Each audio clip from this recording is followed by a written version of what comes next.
Kelna Moon, Agamar, Outer Rim, 471 days after Geonosis. So, Mando, you like her? A gently curved transparasteel bubble bobbed on the surface of the water, looking like one of those little transparent submersibles that showed tourists the wonders of the Bil-Dagari ocean floor. But then it lifted slowly to reveal something much, much larger, and not very leisure-oriented at all. Sergeant Cal Skirata watched the water stream off the rising hull and wondered if he'd lost his mersh, coming all this way to buy a submersible. The price was more than he'd budgeted for. But if you hunted Kaminoans, you needed aquatic capability, however much it cost. And he was hunting an elusive one, Chief Scientist Kosai. Not to your taste? Asked the Rhodian merchant. Skirata grunted behind the impenetrable mask of his sand-gold helmet. The handy thing about being a Mandalorian doing business was that you didn't need to keep a straight face, and only the terminally stupid ever tried to dupe you. They only tried it once, too. It's okay, I suppose. It's a beast, the Rhodian said, bouncing around on the quayside like a demented acrobat.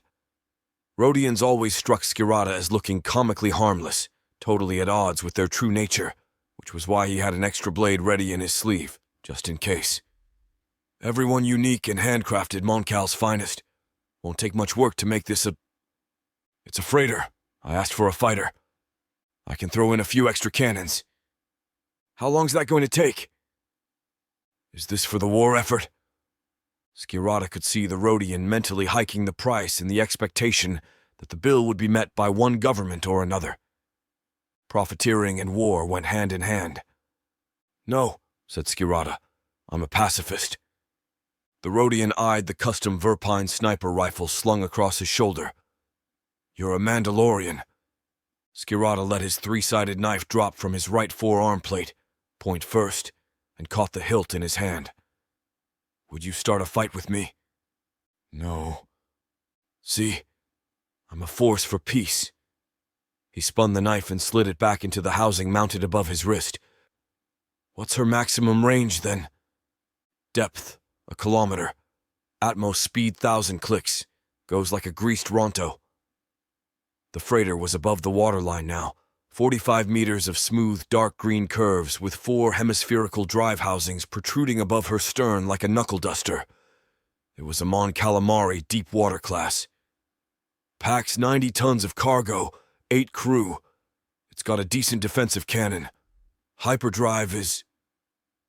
The Rhodian stopped and looked to one side of Skirata. Ordo came ambling along the quayside and paused beside the freighter, left thumb hooked in his belt. Except for his gait, always the ARC trooper captain, back slightly arched as if he had both GAR-issue pistols holstered. He was just another Mando in battle-scarred armor. The Rhodian fidgeted as Ordo inspected the drive housings from a distance, and then jumped with a hollow thud from the quayside onto the casing. I don't like the color, Ordo muttered. He prodded his toe cap into the manual override of the port hatch and popped the seals. I'll just inspect the upholstery. Skirata turned to the Rhodian. My boy's a picky lad, I'm afraid. I've lost count of the crates we've looked at this week. I could get you a Hydrosphere Explorer if you're prepared to wait a few weeks. The merchant dropped his voice. A Nubrikian repulsor sub, a V-fin, a Trade Federation submarine even.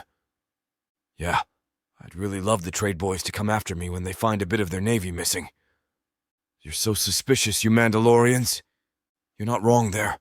How much? 150,000. I don't want to buy the whole fleet, son. Just one hull. Hard to find these deep waters. You know, that trade fed idea wasn't bad. Maybe I ought to go see their procurement people, because if I bought a real sub, direct from the manufacturer instead of this day tripper... Skirata heard Ordo's voice in his earpiece. Kalbuer, I think Prudy can get this cannoned up nicely. He didn't want a regular submarine anyway. He needed a multi-purpose vessel like the Moncal tub here. The Rhodian had no idea what he wanted or how badly he wanted it, or even if he could afford it. Skirata jangled his credit chips in his belt pouch, giving the alluring sound a little longer to soften up the Rhodian's resistance, walking slowly up and down the quay as if he was thinking about something else, "Come on, Adika," he said to Ordo, letting the merchant hear. "Got another 5 vessels to look at yet. Haven't got all day." "Just checking the hull integrity," Ordo said. "Good things, helmets. Nobody could hear what was being said on the comlink outside the Baish unless you let them." Ordo was using all his state-of-the-art armor sensors to check for metal fatigue, leaks, and other mechanical faults. Skirata noted the readouts being relayed to his spanking new HUD display, a small and necessary extravagance paid for by dead terrorists. They were at their nicest when dead, he thought. Ordo let out a long breath. "It looks a little stained inside, but otherwise this is a sound vessel. I'd take it if I were you. I'll still knock the price down." "Oh, is the leak bad?" Skirata asked, theatrically loud. "What leak?" the Rhodian demanded. "There's no criffing leak. My boy says there's water damage." Skirata paused for effect. "Ordika, come up and tell him." Ordo emerged from the hatch and stood on the hull with his hands on his hips, head slightly to one side. "The decking and the upholstery. Water stains." "It's a submarine," the Rhodian snapped. "Of course it's got water stains. What do you want, a sail barge or something? I thought you Mandos were supposed to be hard, and here you are whining on like namies about water stains." "Now, that's not very customer-focused," Skirata said. He reached slowly into his belt pouch and pulled out a handful of cash credits, all big denominations with their values tantalizingly visible. Not many ship merchants could resist the lure of a ready wedge of creds, and deferred gratification didn't look like the Rhodian's strong suit. "I think I'll take my custom elsewhere." The Rhodian might have been mouthy, but he wasn't mathematically challenged. His beady little eyes darted over the chips. "You'd have a problem getting one of these anywhere else. The Moncals aren't selling them to the Seps." If the Rhodian wanted to think they were working for the Separatists, that was fine. Nobody expected to see a Mandalorian working for the Republic, and the Rhodian hadn't asked. Skirata crooked his finger to beckon Ordo, and the Null strode behind, boots crunching on the sanded boards of the jetty. The trick was to walk away briskly and purposefully.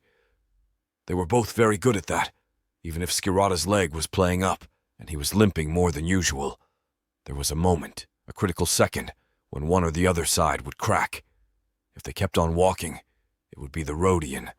And Jedi thought they were the only ones who could exert a little mind influence, did they? 120, the Rhodian called after him. Skirata didn't break his stride, neither did Ordo. 80, he called back. 110. They only cost 100 new. It's got extras. It'd need to be gold-plated to be worth that. They were still walking. Ordo made a little grunt, but it was hard to tell if he was annoyed or amused. "Okay, 90, the Rhodian called. 80 cash credits, Skirata said, not turning around. In fact, he speeded up. He counted to 10 and got as far as 8. "Okay," the Rhodian said at last. "I hope you'll be happy with it." Skirata slowed and then turned around to amble back, casually counting out his credits. Ordo jumped onto the hull and disappeared down the open hatch. "Oh, I'll be back pretty fast if I'm not," Skirata said. "That's why I don't need a warranty." The deep water's drives roared into life, sending white foam churning across the harbor. The jetty trembled. "Does he know how to drive that thing?" the Rhodian asked. "My boy knows how to do just about anything. Fast learner." Skirata skidded across the wet hull and sealed the hatch behind him. Ordo was already in the pilot's position in the narrow cockpit, helmet on the console, looking as if he was talking to himself as he touched each of the controls in sequence. He had an eidetic memory, like all the Nulls, just one quick canter through the manual before they set out, and Ordo had the theory down pat. Skirata was ferociously proud of him, as he was all his boys, but he resented the damage the Kaminoans had done to them in the creation of what they were sure would be the perfect soldier. Their brilliance came at a price. They were all troubled souls, unpredictable and violent, the product of too much genetic tampering and a brutal infancy. Skirata would punch any fool who dared call them nutters, but they were a handful even for him sometimes. But they were his life. He'd raised them as his sons. The Kaminoans had wanted to terminate them as a failed experiment, and just thinking about that still made Skirata long for revenge. All Kaminoans were sadistic vermin as far as he was concerned, and he counted their lives as cheaply as they counted the clones they bred. Kosai would be one of the lucky ones. He needed her alive for a while at least. So my boys were surplus to requirements, were they? So will you be, sweetheart. Ordo slid open the throttle and the deep water was underway, churning foam. The Rhodian dwindled to a doll, then a speck on a receding jetty, and they were in open sea beyond the harbor limits. As the savage clone wars rage unchecked, the Republic's deadliest warriors face the grim truth that the Separatists aren't their only enemy, or even their worst. In the Grand Army's desperate fight to crush the Separatists, the secret special ops missions of its elite clone warriors have never been more critical or more dangerous. A growing menace threatens Republic victory, and the members of Omega Squad make a shocking discovery that shakes their very loyalty. As the lines continue to blur between friend and enemy, citizens, from civilians and sergeants to Jedi and generals, find themselves up against a new foe, the doubt in their own hearts and minds. The truth is a fragile, shifting illusion, and only the approaching inferno will reveal both sides' true colors. Let's go catch some Iowa bait, then. Skirata wondered why he was worried about diving in a sub when he was perfectly happy to fly in cold, hard space. He'd done enough maritime exercises on Commando, after all. Heard from Mariel yet? Yes, he's on his way. Yes, he got Agent Wennon to do the job, and yes, he gave her the blaster. Agent Wennon? Come on, son. You've got a short enough life as it is. Go for it. She's a tough one. Or Hatinla. Ordo didn't take the bait. Marika says she sent me a cheffa cake. Ordo was touchingly clueless about women. Skirata knew he'd failed him on the emotional education front. You're well in there, son. Smart, tough girl. She was a striking leggy blonde, too, but that was farther down the list for Mandalorians, after capability and endurance. She was actually too beautiful for people to feel comfortable around her, and so Skirata counted the poor kid among his growing collection of outsiders and social rejects. You deserve the best. If only there were a manual for females, Calbuir. If there is, I never got my copy.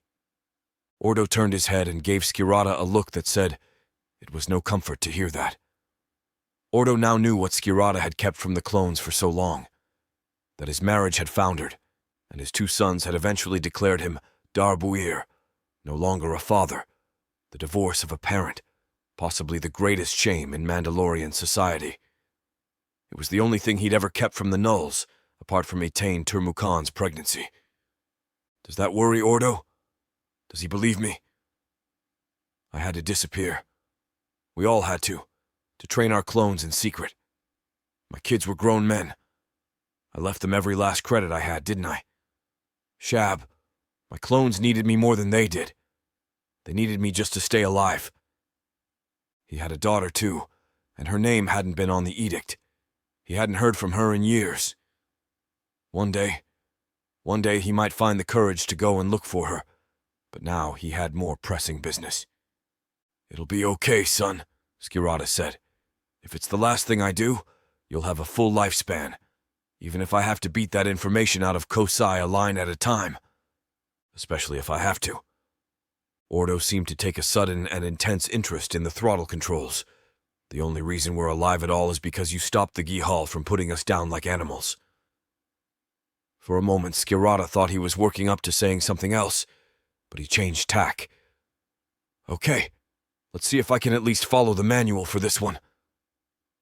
Ordo pushed the throttle lever hard forward. The deep water's nose lifted slightly, and the acceleration as she burned across the surface of the waves slapped Skirata back in the seat. In the aft view from the hull-mounted safety cam, a wake of white spray and foam churned like a blizzard. The red status bar on the console showed that the speed was moving steadily closer to the flashing blue cursor labeled Optimum. Thrust. The airframe vibrated, the drive screamed, and then Skirata's gut plummeted as the deep water parted company with the surface of the sea. "Oh yeah!" Ordo grinned. The ship soared, and he was suddenly as excited as a little boy. Novelty always delighted him. "Kandosi!" Behind them, the blizzard on the monitor gave way to gray-blue sea. Skirata admitted mild relief to himself and watched Ordo laying in a course for the RV point, marveling at his instant proficiency. "You put a lot of trust in me, Calboyer," he said. "I've never piloted a hybrid like this before. I look at it this way, son. If you can't do it, nobody can." He patted Ordo's hand, which was still gripping the throttle lever. "I named this ship. Okay, any ideas?" Ordo paused, staring ahead. "Ihan." "Okay, Ihan it is." It was a telling choice. There was no basic translation of the word, because it was a peculiarly Mandalorian concept. Ihan was that peaceful, perfect moment surrounded by family and friends and remembering dead loved ones, missing them to the point of pain, a state of mind that bittersweet could hardly begin to cover. It was about the intensity of love. Skirata doubted if Aruetes, non-Mandalorians, would believe that such a depth of feeling existed in a people they saw as a bunch of mercenary thugs. He swallowed to clear his throat and grant the name the respect it deserved. He found he was thinking of his adoptive father, Munin, and a teenage clone commando called Dov, whose death in training was Skirata's fault, a pain that made his Ihan especially poignant. "This ship shall be known as Ihan, and remembered forever." "Gai bibikmesen Ihan, megade parteli darasum," Ordo repeated. "Oyamanda." "I'm sorry, Dov. There'd better be Amanda for you, some kind of immortality, or there won't be enough revenge in the galaxy for me." Skirata turned his attention to the living again. This wasn't a bad ship at all, and she only had to complete one mission, the most critical one, to find Kosai and seize her technology to halt the clones. Accelerated aging. He went aft through the double doors into the crew lounge to check out the cosmetic detail. A smell of cleaning fluid, stale food, and mold hit him. The refreshers and med bay were on the starboard side, stores and galley to port, and the galley lockers were completely empty.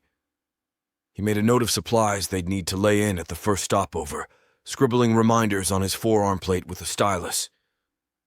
It really didn't matter what the accommodation was like as long as Ihan flew or dived in one piece, but he checked the cabins anyway.